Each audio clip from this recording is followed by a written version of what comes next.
النبی صلی اللہ علیہ وسلم انما الاعمال بالنیات،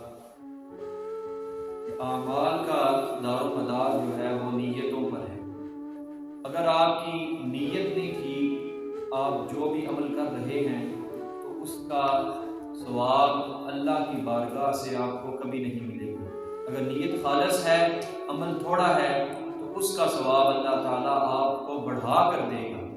حضور نبی رحمت صلی اللہ علیہ وسلم نے ارشاد فرمایا، نیت المؤمن خیر من عملہ، کہ مومن کی نیت جو ہے وہ اس کے عمل سے بہتر ہے۔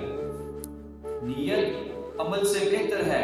اگر نیت نہیں ٹھیک، عمل آپ بڑے سے بڑا کر رہے ہیں تو وہ اللہ کی بارگاہ میں قابل قبول نہیں ہے۔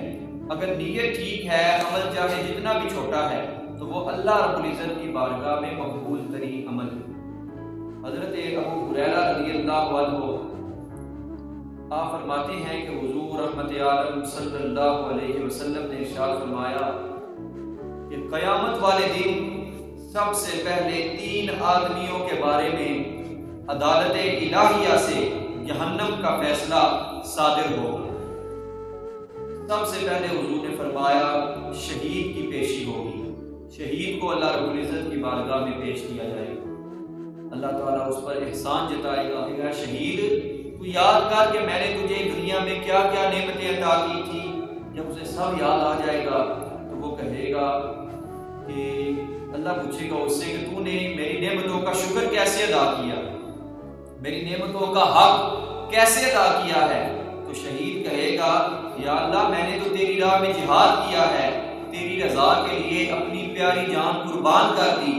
اللہ رب العزت فرمائے گا تو جھوٹ بولتا ہے، تو نے صرف اس لیے جہاد کیا تاکہ تجھے لوگ بہادر کہیں، تیری بہادری کا چرچا ہو، تجھے بہادر کہا گیا۔ اللہ فرمائے گا تجھے بہادر کہا بھی گیا۔ اللہ فرمائے گا تو نے میرے لیے نہ کوئی عمل کیا ہے، نہ ہی تیرے عمل کی میرے پاس کوئی جزا ہے۔ اللہ فرمائے گا کہ جس کے لیے تو نے دنیا میں عمل کیا ہے جا اسی کے پاس اس کا اجر طلب کر۔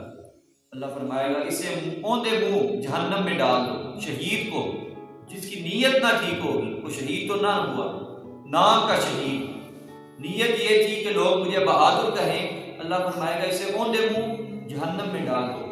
پھر ایک عالم دین کو اللہ کی بارگاہ میں لایا جائے، اس کی پیشی ہوگی۔ اللہ اس پر احسان جتائے گا کہ میں نے تجھے علم دیا تھا، تجھے حافظہ دیا تھا، تعلیم جو لینے کی حاصل کرنے کی صلاحیت ہے تجھے وہ عطا کی تھی، بتا تو نے میری ان نعمتوں کا حق کیسے ادا کیا؟ وہ عالم دین، وہ پیر، وہ مفتی وہ کہے گا یا اللہ میں نے تو پوری زندگی کتاب و سنت کی تعلیم دی ہے، پڑھی ہے، لوگوں کو نماز کا طریقہ سکھایا ہے، حلال حرام کی تمیز سکھائی ہے، یا اللہ میں نے سب کچھ تیری رضا کے لیے کیا ہے۔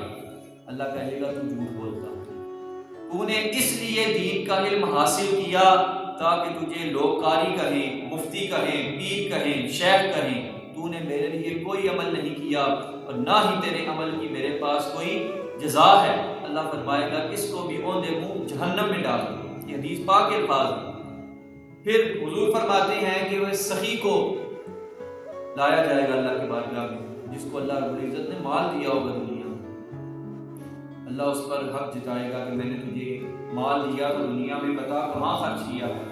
وہ کہے گا یا اللہ میں نے مدارس بنائی ہیں، مسجد بنائی ہے، صدقہ جاریہ بنایا ہے، تو تیری راہ میں خرچ کیا ہے۔ اللہ رب العزت فرمائے گا کہ تو نے میرے لیے کوئی عمل نہیں کیا، نہ ہی تیرے عمل کی میرے پاس کوئی جزا ہے، نہ ہی تیرے عمل کی میرے پاس کوئی جزا ہے۔ اللہ فرمائے گا اس کو بھی اوندے منہ جہنم میں ڈال دو۔ معلوم کیا ہوا کہ جو نیکی اللہ کی رضا کے لیے کی جاتی ہے، جس نیت میں خلوص ہو، خلوص کا ہونا بہت ضروری ہے۔ حضور سے سوال کیا گیا نا یا رسول اللہ ایمان کیا ہے؟ تو حضور نے فرمایا اخلاص ہی ایمان ہے۔ اب اخلاص کیا ہے؟ اخلاص یہی ہے کہ آپ جو بھی عمل کریں، چاہے آپ جہاد کریں، دین پڑھیں، پڑھائیں، یا اللہ کی راہ میں مال خرچ کریں، یا اللہ کی راہ میں مال خرچ کریں، یا کوئی بھی صدقہ جاریہ کریں، نیت یہ ہو کہ ہم یہ جو بھی عمل کر رہے ہیں، نماز پڑھ رہے ہیں، کوئی بھی عبادت کر رہے ہیں، ہم صرف اللہ کی رضا کے لیے کر رہے ہیں، پھر اس کا اجر و ثواب اللہ آپ کو بڑھا کر دے گا۔ اگر آپ کی نیت یہ ہو کہ لوگ مجھے دیکھیں گے، کہیں کہ یہ بہت نمازی ہے، بہت نظر صدقہ کرتا ہے، بہت سخی ہے، بہت بڑا پیر ہے، قاری ہے، آپ کی نیت میں اگر چور ہوا تو اللہ تعالیٰ کہے گا تیرے عمل کی میرے پاس کوئی جزا نہیں ہے۔ پھر اللہ تعالیٰ ہمیں جو کچھ سنا اس پر عمل کرنے کی توفیق عطا فرمائے۔ اللہ ہمیں نمود و نمائش سے بچائے، ریاکاری سے بچائے۔ اللہ تعالیٰ ہمیں اخلاص کی دولت